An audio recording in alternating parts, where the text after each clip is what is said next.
as a module, as a unit, as a subject. That they must study. But in Nigerian primary school, there's no even building to house any of the equipment that they are going to use to teach the students. So where would they put the ICT equipment?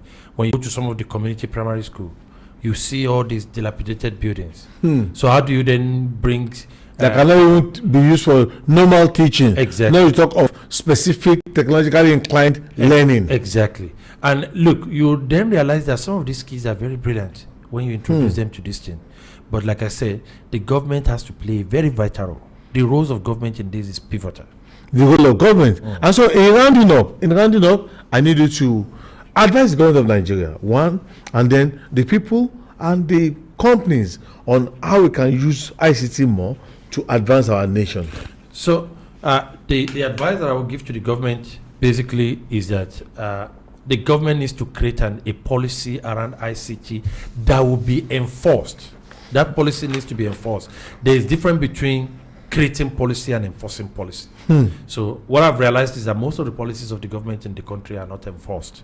And so the policies are always there, but we realize that it's not working. So the government needs to create the policy and ensure it's enforced. And also, every citizen of the country needs to make sure that they get educated, need to know at one or two things. For instance, they can skills acquisition. Exactly. Skills acquisition when it comes to IT. When we say skills not acquisition, just our certificates, I want to be a doctor, I want to be exactly. a When it comes to skills acquisition, we're not saying you should go and be a programmer.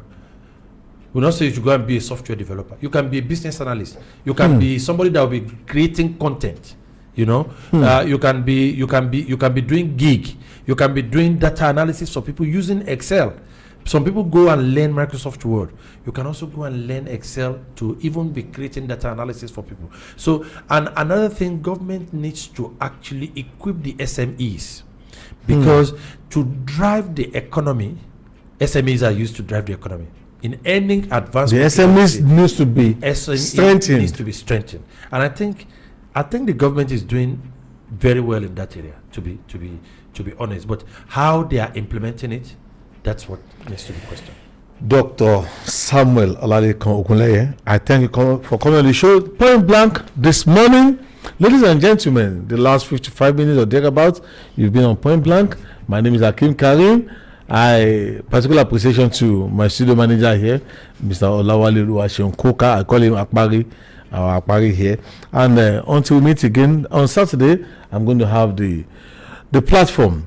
Until we meet again, keep listening to Vintage 93.